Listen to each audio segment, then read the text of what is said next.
Hey everybody, it's John the Other, obviously. What follows this introduction is a reading of an article that I've just published on Community Organized Compassion and Kindness, COC. There's a link to the article in the low bar, canadiancoc.org. This will also be on the Community Organized Compassion and Kindness mailing list, which you can get on by going to the site. At the top of the page, there is a link which says, get COC in your box, your inbox. Add yourself to the mailing list, you'll get a copy of this article in your email, and then in another couple of weeks you'll get another article, whatever it is we publish next. We keep hearing from a certain demographic that women are objectified by the media, by the entertainment industry, by men. And while it is not always stated explicitly, the message is that objectification of women is a very, very bad thing. That is to say, it's bad for women. These same mental defectives also tell us that objectification is the reduction of people to utensils, to objects of art and knickknacks. A pair of scissors is an object, while the big-titted bimbo using those scissors is a subject. But that's not really how it works, is it? After all, you are not confused that the girl in a pornographic video is actually a plastic sex toy, are you? No. Your fantasy of her is fantasy because in her real life, she's not actually that hypersexual super slut. No, in reality, that fantasy video girl is a paid performer. She's an actor, taking Stanislavski's method to its logical extreme. But even in your fantasy, it is a person you imagine, not an inanimate, non-person doll. When you objectify somebody in real life, or more precisely, when you sexually objectify somebody, you make them the object of your sexual attention and desire. You don't make them into an inanimate object like a pair of scissors or a sex toy, not even in your imagination. Pretending that an actual woman is a blow-up toy is, for everyone other than specific fetishists, not much of a turn-on.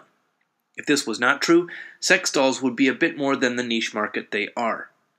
Even when somebody indulges in sexual fantasy through the use of an actual object, like a sex doll, they are still projecting personhood onto what that toy represents. It's not just a collection of pixels or carefully shaped silicone and latex, it becomes, through the imagination of the user, a person. The rhetoric denouncing objectification and calling it dehumanization is not just false, it is willfully false. That is to say, they're not simply wrong, they're lying to you. But the lie seems to be what so many people believe, at least in part due to the never-ending repetition of the message. That's a testament to how powerful women's voices are. They can lead you to deny what is right in front of your eyes. A woman who sets herself up to be sexually objectified is doing so because it gives her more power of influence over those who find her sexually desirable. That is the truth being denied, even while many lying idiots put their own sexuality on display as a tool to command obedience to their message. In the dialect of social justice doublespeak, objectification has become a synonym for very bad thing do not want. But aren't you sick of being lied to and shamed by half-witted post-pubescent bullies? Stop objectifying me? Do you hear a blonde bubblehead tell you that while she's lifting her shoulders to get maximum cleavage into view? The word objectify is not even adequate. When you hear a social justice whiner use that term, do you think they mean reducing a man to a utility of financial provision? Do you think objectify means turning an immigrant into an object of agricultural production? Or does objectify only mean sexual objectification where a woman is raised in social influence by being made the object of somebody else's sexual desire? Aren't you sick of being lied to and chastised by people whose self-selected identity is that they are the most moral person? All this really boils down to is the members of the first world's leisure caste pretending that their elevated social status is a hardship, and they're blaming you for their advantage while exploiting you through the social censure of a false grievance. If we assume normal intelligence, then a woman complaining about her own sexual objectification knows just how much power being a sexual object gives her.